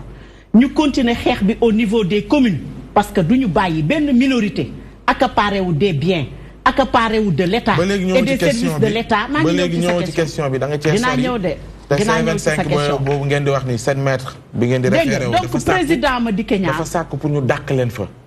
en fait loolu laa bëgg aussi tamit nga jàngati ñu ko responsabilité est-ce que matee na ko c'est-à-dire ñëw ci question bi. xam nga maître Abdoulaye Wade réew mi fay métti yëpp. waaw maître Abdoulaye Wade mi nga wax moo sàkku pour ñu dàq maître Madické Niang man gëwuma loolu parce que maître Abdoulaye Wade xaw ma ban état la toll waxul kenn dégg. Dakar Time la ko waaw mais ñoo ko wax journal moo ko wax mais dégguma ci. entretien ci gémmiñu Abdoulaye Wade mu wax man balaa may gëm wax bi. damay dégg Ablaye Wade mu ni lii kat man maa ko wax on connaît la manipulation qu'il y a dans ce pays. siège député bi nag. yaa ngi dégg siège député bi groupe bi la laaj maître bëgg ko delloo groupe bi ak député bi mu ne ko boo delloo moom ci boppam moo ko ne boo delloo député bi day mel ni génn nga PDS maître Abdoulaye Wade man li may wax source yu wóor la li nit ñi di wax nag dañuy bind rek ci presse bi. xanaa entretien doo ñëw rek ne am naa entretien te fekk amoo dama ne man fi may jëlee sama source fu wóor la te li may wax wóor na ma. kon ñaar ñi am na ku ci nax. maître Abdoulaye Wade am na ku leen ci nax ci ñaar ñi. maître Abdoulaye Wade maanaam diggante maître Abdoulaye Wade ak maître Madické Niang am na ku ciy naxe. kon kay Madické mooy plan B PDS coow li fi indi woon bi ñuy agité moom candidature am boobu sax dëgëru ko ci. taxoon ba coow li indi bañ naan dañ koy dàq loolu indi lettre boobu maître Abdoulaye Wade bindoon ba maître Madické Niang di wax naan Wade dafa juum ba ginnaaw gi ñu dajee Doha ñëw bi boobu ñu ngi agité lii mooy groupe parlementaire na ko delloo mandat bi yow soo dëggalee ni Wade wax na ko ginnaaw gi ne ko maître Madické Niang kat soo delloo lii mooy wane génn nga ci parti bi mooy ñaar ñooñu am na ko ci naxe maître Madické Niang musul nax maître Abdoulaye Wade. kon maître Abdoulaye Wade mooy nax maître Madické Niang. wala ñoom ñaar ñëpp information yi ngeen di jot. déedéet li ñu wax source bi ngeen ñu war a vérifier. déedéet li ñu wax man li nga wax laa taxaw. wala parce que li nga wax laa gëm. di nax askan man li nga wax laa gëm man loolu ci laa taxaw. waaw xam nga lan laay wax man li ma wax ma delluwaat ci. dama ne maître Madické Niang musul génn parti démocratique sénégalais. bi mu déposé candidature am na ñoo xam ni laa waxuma les militants parce que les militants du parti démocratique sénégalais sont avec maître Madické Niang. loolu moo wóor li nga xam ni moo am solo mooy maître Madické Niang yaa ngi dégg bi nga xamee ni posé na candidature am dañ ko ne maître Abdoulaye Wade moo demandé jël le groupe parlementaire même bu ko demandé wul woon mën na ko delloo yaa ngi dégg maître Madické Niang bëgg a delloo lépp loolu laa la wax. waaw d'accord. delloo ko yëpp pour mu nekk à l'aise mu ne ko je préfère nga garder sa poste de député. très bien leer na. dégg nga léegi nag xam nga lan moo am importance ndax maître Madické Niang am na ay propositions yu leer pour askanu Sénégal. on aura le temps. loolu dinañ ko ubbi. Pape Ousmane merci beaucoup Père Sala. man maître Madické Niang gis naa ni bukki bi matt Souleymane Ndéné Ndiaye ba mu génn matt Maodo Diagne Fada mu génn. matt ñeneen moom matt maître Madické Niang. bu fekkee bukki booboo ko matt kon léegi mu dugg APR de Père Sala fi nga commencé baaxul de. si mais génn na ñooñu génn ña nga ci camp majorité. xam nga ba ña nga foofu mais moom génn na laaj beru di damay laaj nekk opposant jàkkaarloo leader yu ñële. vraiment. loolu génn na ñee dañoo génn dem fekki président Macky Sall moom dafa génn décalé nekk ñëw opposant. wala wane na ne génn. wane na bëgg naa damay li président bëgg naa bëgg. donc am na différence moom ak ñooñu et puis man naw ko ci loolu xam man lan laa musul nangu. Abdoulaye Wade moo nu jàngal lu bari ci réew mi dafa def 26 ans d'opposition def 12 ans de pouvoir jàngal ñu naka la ñuy bañee tabax réew mi def ay projet bi muy commencé pont yi ak yi dañ naan kay tali ay pont kenn du ko lekk tey nit ñi ci la ñuy jaar am na lu mu def lu bari ci Sénégal dañ koy féliciter ndax sunu baay la sunu maam la li ko indil problème mooy lan doom dafa neex dafa sax ci xol bugg a jël lépp jox ko doomam PDS tey ji problème bi mu am kenn indilu ko nu Karim Wade mi bëgg imposer nit ñi nañ waxante dëgg man mosuma gëm ni Karim Wade dina ñëw saa ma fi toogee ñëw man leen Karim du ñëw ñu naan def na audio man leen na def vidéo waaye parce que boo dee politique yow opposant WhatsApp opposant audio neen fan taxaw wax bu ñu leen dugg Sénégal fa nga nekk def fa vidéo envoyé nit ñi ni Karim wax na. d'accord ba tey mu ngi nii ñëwul. léegi nag PDS depuis ñun bu ñu xamee ba léegi 26 ans d'opposition 12 ans de pouvoir ay élections ñëw PDS amul candidat loolu gàcce la. comme PS am na yoo xam ne ñaari parti yi bu ñu demul élection Sénégal loolu gàcce la ci réew mi. d'accord. léegi nag Madické su fekkee dafa génn nekk ñoo plan B nañu leeral ni plan B la pour PDS parce que tant que dafay mën a tàlli wala mu banku mais bu ñu nax askan wi mooy li nga wax rek soit Abdoulaye Wade mooy ñu ne xoolal Madické mooy ñuy nax masali barki démb bu taxawee ni waa PDS nañ jàppale Madické naar bu ndaw lu wax ci berkele ndax yee nañu mënul tëb rek jël yooyu engagement di ko wax parce que politique la ñu nekk dëgg la mën nañu dem ba dernier virage PDS ja ànd ak Madické et puis c'est normal ah mais man li ma mënul ba gëm ba mënul gëm mooy bu ñu nax askan wi ñun askan wi seen i nawle lanu nan ñu jox cër bi ñu leen jox nañu ko delloo wala bu ko ëpp ñu ñooy dugg ci urne yi ñooy voté ñooy tànn ki ñu neex programme nga ñuy mën a tegal ki teg na PSE keneen a ñëw teg leneen bu ñu xool bu ñu ci doy ñu faral kii ki yàlla jox ëllëg réew mi ñu jàppale ñu ay sénégalais lañ mais naxante bi daal li ma waxoon rek ñaar ñuy wër garab boo fekkul tàmbali bi doo xam ko jiitu dañ bàyyi nax bi merci beaucoup Père Sala madame Dieng dinaa ñëwaat si yow si kanam tuuti Aminata Lo kon ma yem si loolu waaw ah Dieng lañ ma si yokkal Aminata Lo Dieng donc madame Lo d'accord on va aller faire une petite pause wala ñu ñëw sax déjà si benn événement balaa ñuy dem pause bu ñu ñëwaatee mën a jàkkaarloo ak suñu artiste premier événement bi léegi-léegi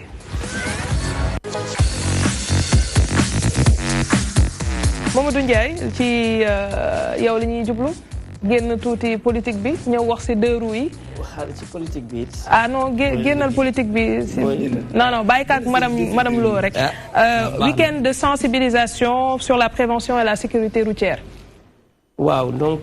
maa ngi leen di nuyuwaat di kontaan ci invitation bi donc du week-end donc ñun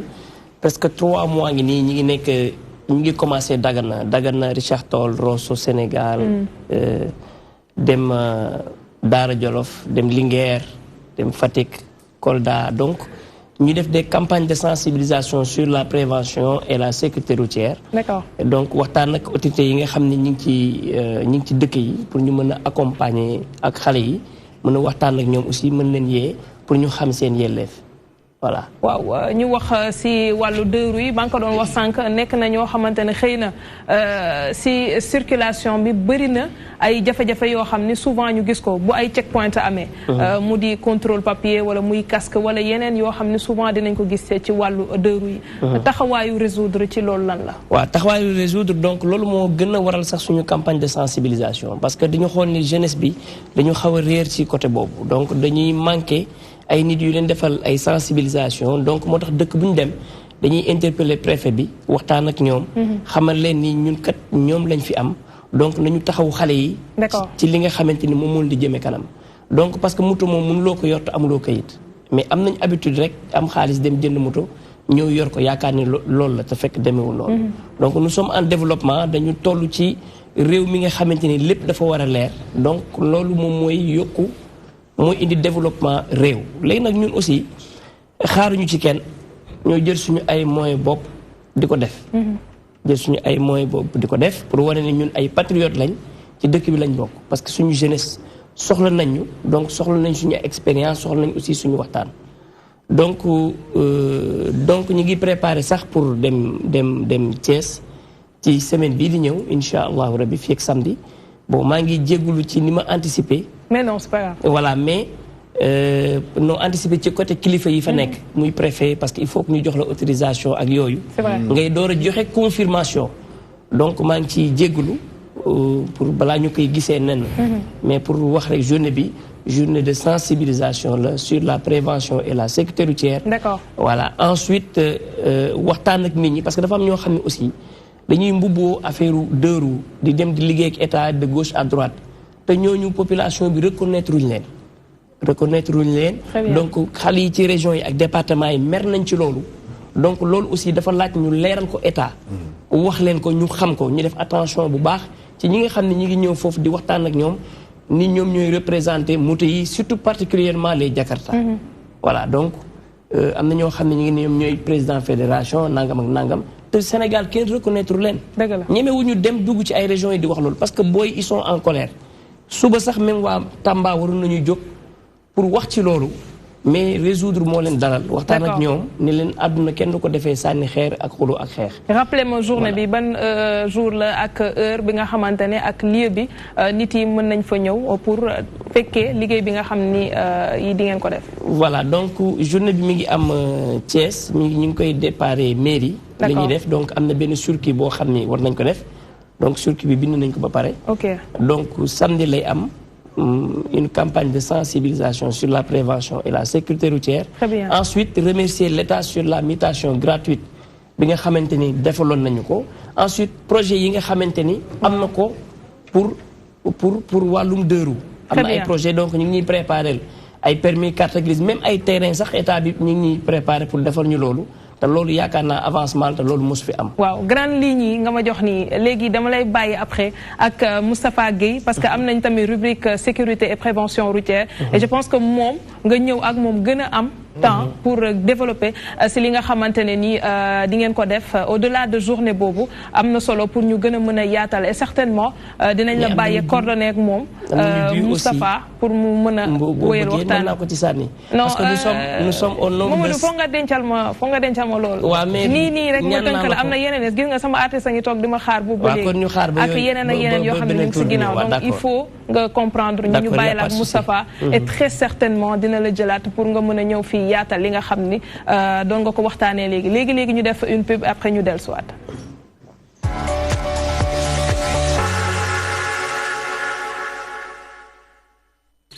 Puisé au cœur de la Casamance dans une nature sauvage et parfaitement préservée, filtrée naturellement par plusieurs couches de sable fin qui lui confèrent une minéralisation équilibrée et une douceur exceptionnelle, la Casamançaise est une eau minérale naturelle, légère. J'aime qu'elle soit issue de la nature comme un cadeau. La Casamançaise, naturelle comme j'aime.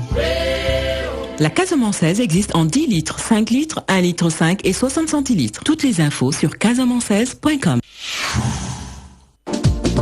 Les week-ends économiques du groupe Excaf Télécom reprennent avec beaucoup d'innovation. Démarrage le 9 février 2019 au monument de la Renaissance. Faciliter le contact entre le producteur et le consommateur final, tel est notre credo. Pour tout renseignement, appelez le 77 016 29 05, le 77 920 36 89, le 76 614 60 85. En bon leader, venez réaliser vos projets les plus ambitieux.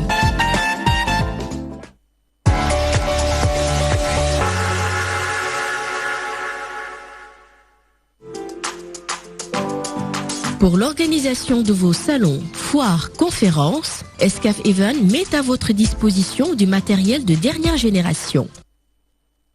des chapiteaux de plus de 1000 m², des tentes de 9 m², des tables et des chaises standards, des tables et des chaises VIP, des écrans plats de dimensions variables et des panneaux numériques. Escaf Evans, c'est aussi vos événements clés en main avec du matériel de sonorisation high-tech et des estrades pour podium. Escaf Evans, une expertise avérée pour l'organisation de salons, foires et conférences. Escaf Evans, l'assurance d'un événement réussi.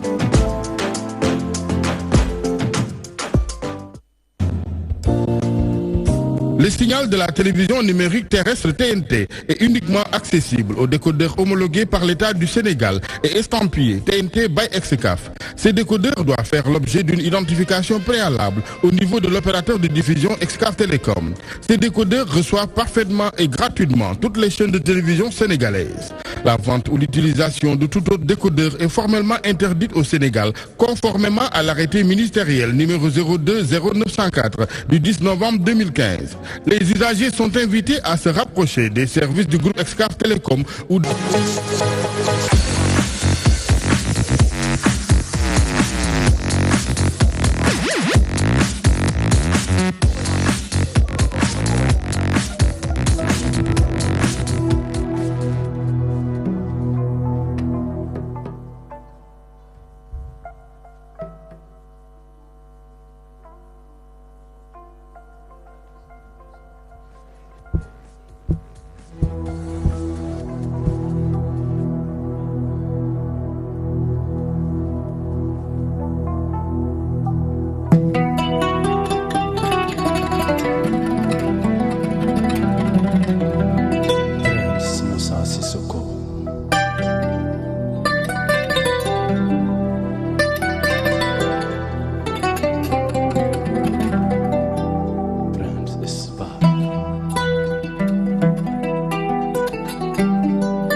booba léegi maa ngi lay xaar yow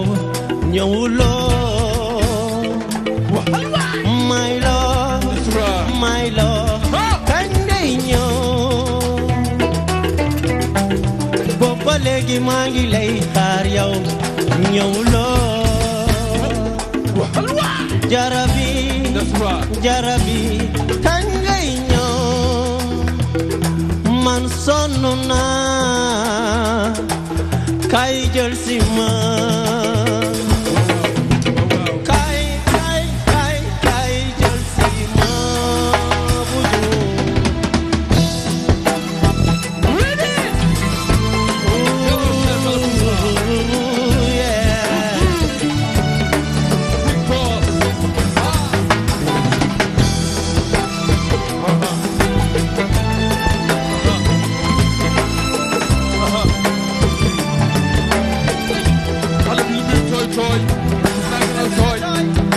buju toy no dox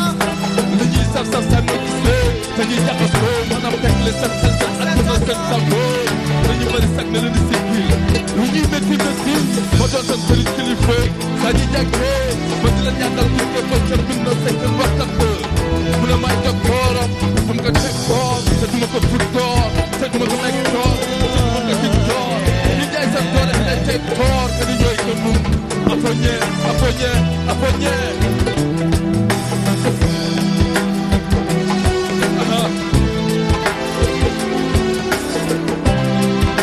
mona kañ ngay ñëw ni ñaaloon noon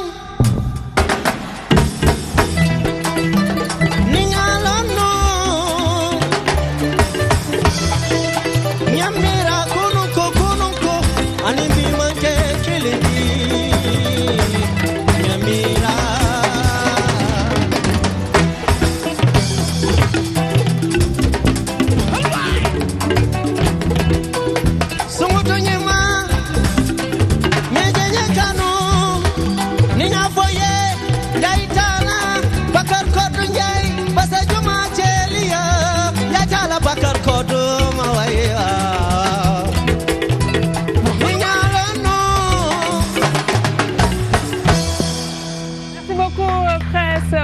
Sissoko ak famille Sissoko gis naa ni dugal na ci Père Sala presque waroon nga koo bañ a def nag ndax Père Sala dañ fiy faral di ñëw di ko defal ay baax te ñun duñ ñu ko defal ñu nangu ko tey nag war na koo nangu waaye nag encore une fois di rafetlu li nga xamante ne teew na fii mi ngi doon wax ne génne na album bi le 28 décembre passé te ba léegi mi ngi ci promotion bi xel ak xol nga may ñu léegi mbëggeel dama koy faral di laajte nag mbëggeel bi waaw ndax ki ngay waxal nii dégg na la yow. waaw xam nga bëggeel dafa bëri façon. ma ne kii ngay waxal. non man bëggeel bu may wax maanaam nit bu juddoo day faral di si yaayam tout le temps. dëgg la léegi nu muy gisee yaayam day bëgg yaayam extra muy dem jardin enfant wala école mbëggeel diggante max yaayam day wàññeeku tuuti mu dem ba am coro di coronte affaire yi wàññeeku waat léegi nag. waaye kii la moo tax déggul wala. waaw non déggoo ma xanaa léegi nag bu demee ba mu yàgg maanaam mën nga bëgg sa cousin sa oncle sa liggéey lépp looy def mën nga ko bëgg waaye mbëggeel bu gën a am importance mooy yow ndax soo bëggul sa bopp doo bëgg keneen. ci wàllu promotion bi lan moo nekk en vue ci li nga xam ni ci fan yi ñu jëm te nga koy waajal. waaw fan yi dañoo war a def benn concert Thiaroye déjà di remercier Cheikh Dieng maire de Thiaroye moom nga xam ne moo war a taxaw si affaires yi pour affaires yi dem si kanam ak yeneen concert yi nga xam ne ñoo ngi koy pare Tubaab Jalaaw ñoo ngi war a jouer fii si Dakar. D'accord affaire yi moo ngi ñëw quoi. Inch'Allah waaw. merci beaucoup Prince Moussa Sissoko am na solo loolu ci li nga xamante ne indil nañu ko tey Fama tey daal kontaan naa si yow macha allah ñu ñëw ci suñu événement beneen bi desoon ma doon wax sànq.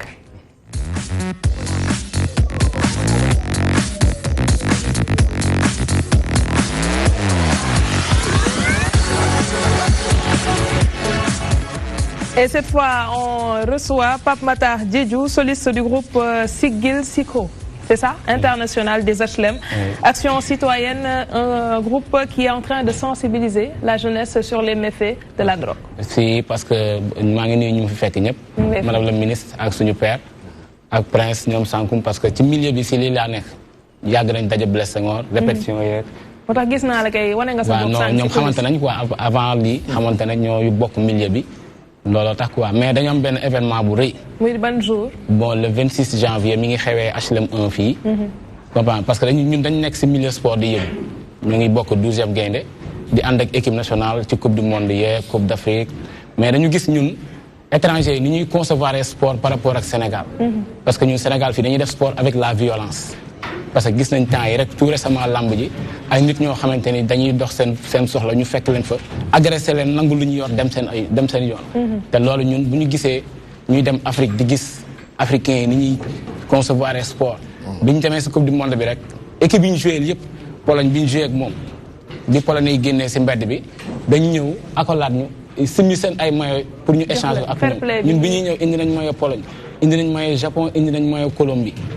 comprendre mais Sénégal bi ñu demee tey bay def sport avec la violence loolu war nañ ci xool looloo tax événement bi looloo ko waral. mais drogue méfait nga wax muy drogue bi si ndaw yi. da nga gis ne violence boobu noonu usage drogue moo ko indi. waaw mais parce que tam booy benn instant li ñuy consommer moo tax peut-être duñu lucide parce que am na ñoo xam boo sañee fekk jigéen dañoo xër rek. boo sañee fekk jigéen nga xamante ne ak ni mu mel di jigéen bon sensibilité bi ñu nekkee yor téléphone man dama fekkee benn affaire boo xam ba léegi daf ma touché. parce que Gris Bordeaux ak Modou Lo seen premier combat. bi ñuy def signature bi place de l'Obélisque la woon. maa ngi jógee répétition Blaise Senghor génn taxaw si bunt bi Blaise Senghor ak Blaise Diagne xam nga dañu def en face nii mais dafa am benn élève une jeune fille 16 ans 17 ans génn boot saagam yor téléphone am di téléphone dox mais booy jógee parcelle ñu ngi jógee l'Obélisque di ñibbi ñu ngi def groupe mais bi ñu ko fekkee fu mu taxaw non c'est extraordinaire. dañ ko xale bi dañ ko agressé mu tëdd ñu fekk ko fa li mu yor yëpp yóbbu nañ ko saag bu mu oodoo sax dañ ko yóbbu loolu ça m'a fait très mal te ñun dañuy dem fu nekk si Afrique. D'accord. di gis étranger yi ni ñuy comporté woo avec le sport comprendre nga yooyu bu ñu ko gisee suñu biir dëkk bëgg a jàngal ndaw fii. non daf ñu léegi nag dañu invité association yi nekk biir HLM. di nekk lutte contre la non violence ak lutte contre la drogue ñoom dañuy ñëw si événement bi def sensibilisation. parce que dañuy invité association yi fa nekk yëpp invité politiciens yi invité monsieur le maire. D'accord. ba ministre Matar Ba parce que ñun bu ñu nekkee si yenn compétition sportive yi ñooy nekk. ay ñoom Ndongo Ndiaye président de la République conseiller ñoom ñëpp dañ leen invité pour ñu ñëw bu ñu ñëwee nag ñu waxtaan si loolu. parce que loolu tam man pour man war nañ ci mën a bàyyiwaat pour loolu mën a dañ fii quoi. jërëjëf Pape Mata Diédhiou dina certainement am équipe boo xam ne dina ñëw surtout pour journal.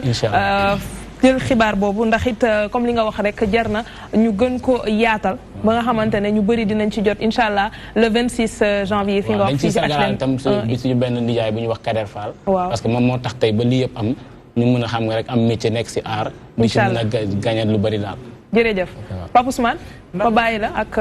sa gat. ndax waxu waa C25 li ñu wax ni dañuy jàkkaarloo nguuru président Macky Sall ci li mu bëgg a def te duñ ko nangu tax ñëpp ngi woote dal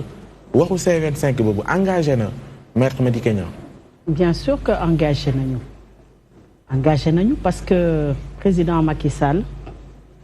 depuis mu nekk ci bopp réew mi doole rek lay jaay ñun dañ doon gis ni pouvoir mooy ut jàmm. kon Maître Madické Niang ànd na ci delloo ko doole. bien sûr parce que membre C25 lañu membre ci lañu bokk chaque réunion suñu représentants yi ñu ngi ci biir C25. lutte bi ñuy lutter partagé nañ ko parce que président Macky Sall depuis mu nekk fii doole rek lay jaay amul parce que dama daan gis pouvoir ñoom ñooy ut jàmm. mais puisque yéen jàll ngeen xeex boobu noonu lu mu leen di yokku. pardon maanaam comme yéen jàll ngeen candidat ngeen léegi nangul nañ leen. léegi xeex boobu ngeen di xeex ànd ak ñoom lan lay yokku je veux dire lan lay yokku Maître Madické Niang ak seen coalition. xeexu principe d'abord. principe loi sur le parrainage. nga jël ay doomu aadama ay kilifa ñu def seen candidature pour des raisons yow purement de position nga utiliser état bi utiliser jumtuwaay état bi pour éliminer leen. pourtant yow jàll nga pourtant yow loolu dañ ko utiliser mais jàll nga. waaw mais c'est antidémocratique. mais yow jàll benn ñaar. non dama ne jàll nga. le fichier. ñi ngi wax ne ñaari fichier moo fi am. il faut mu permettre. opposition bi ñu xool fichier bi. vérifier mais le 24 la formation bu daaf nee na di ngeen jot DGE pardon dina di ngeen. 15 jours avant à 15 jours de l'élection waroon nañ ko xam. 15 jours avant. waroon nañ ko xam non waroon nañ ko xam au moins un mois avant. c'est pas ce que le code a dit. non le code n'a pas dit ça. tout parti politique légalement constitué. 45 jours avant élection bi am nga droit dem vérifier le code électoral. yaa ngi dégg. tey le problème qui se pose xam nga mooy lan. mooy jaay doole article bi nga convoqué bu baaxul. yaa ngi dégg jaay doole président Macky Sall lépp lu mu teg ci réew mi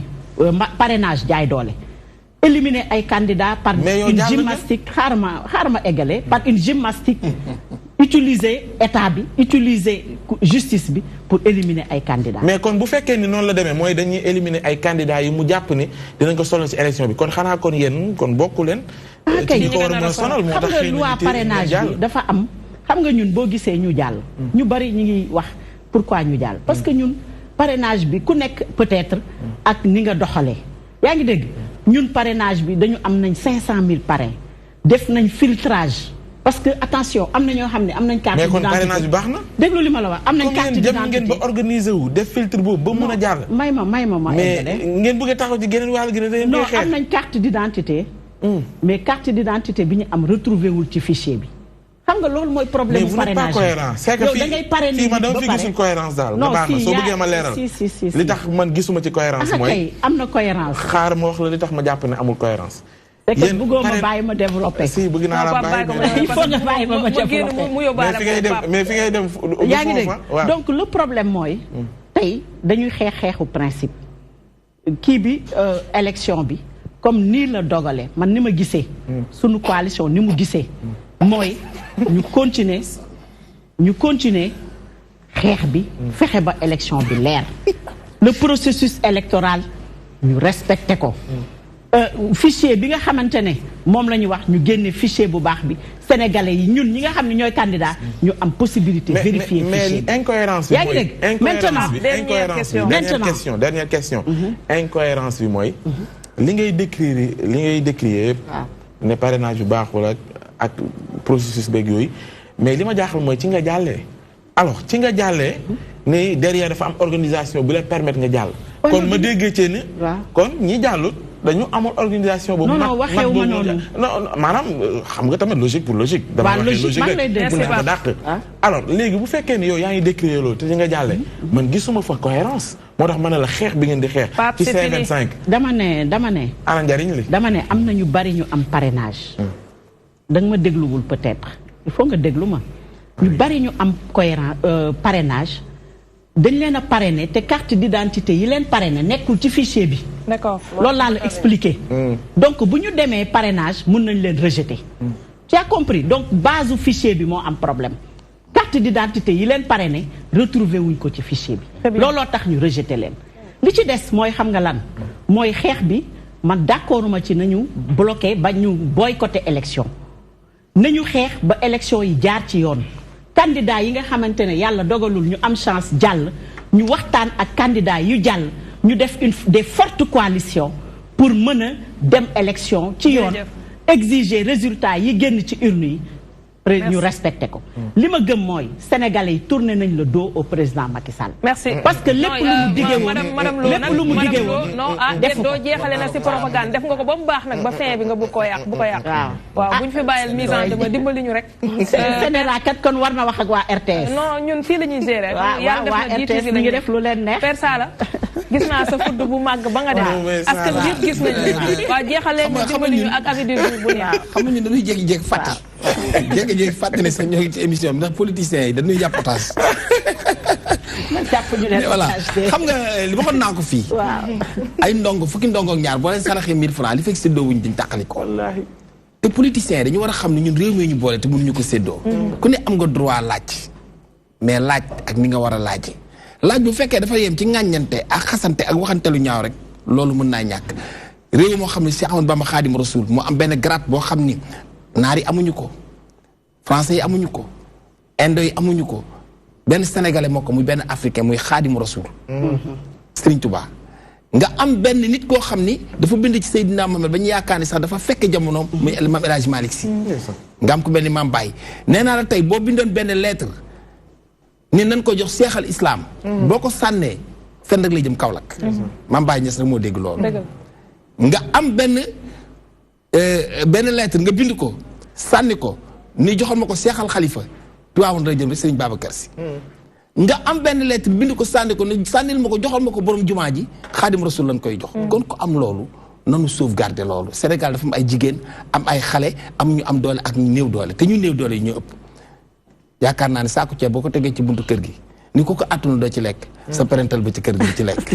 bonne nuit merci beaucoup Père Sala Bigué am na solo ci jàngat bi nga xamante ne mën nañ ko jëlee ci avis du jour plus bi ñu defal tey léegi-léegi xibaaru marax yi ak Serigne Modou Mbacké Niang ndax ñëwaat na di remercier toute l'équipe on se donne rendez-vous demain à 17h inchallah